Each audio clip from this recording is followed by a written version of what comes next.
lane in solo queue, right? Even though he can definitely have the confidence to play anything. Obviously, their bans here were actually quite heavily targeted.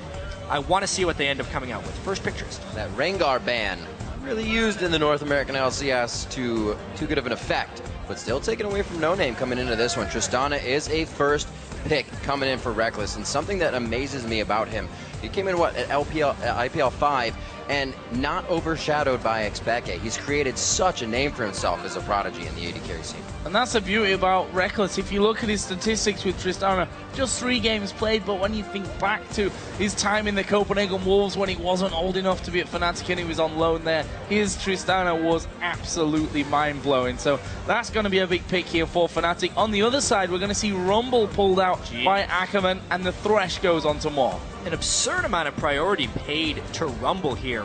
Ryze, who was such a huge pick ban threat in groups A and B, is just left open at this point. It's not a huge pick for Soaz. To kind of get back to your Reckless point and how he's exploded on the scene, had the highest KDA, tied for the most kills ever in LCS, but at least deaths in lane. Big.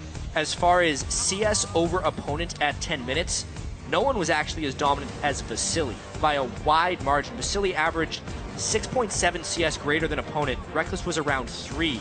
And that was the 3rd best across both NA or EULCS. 2 very strong laners, but it's actually a really exciting matchup. Well, we'd definitely love to get to see them in the 2v2 matchup if it comes down to what we see. More grabbing the Thresh to try and create plays throughout the game. Already seeing that top lane, and the support doesn't really show too much of what LMQ has in mind. Right now, can focus on objectives if they need to. Cyanide swapping around. He will not take his jungler. They go for the Lulu. Soaz has been very outspoken about his AP top laners. I mean, Lulu was a champion that he was playing before anyone else was, so it's kind of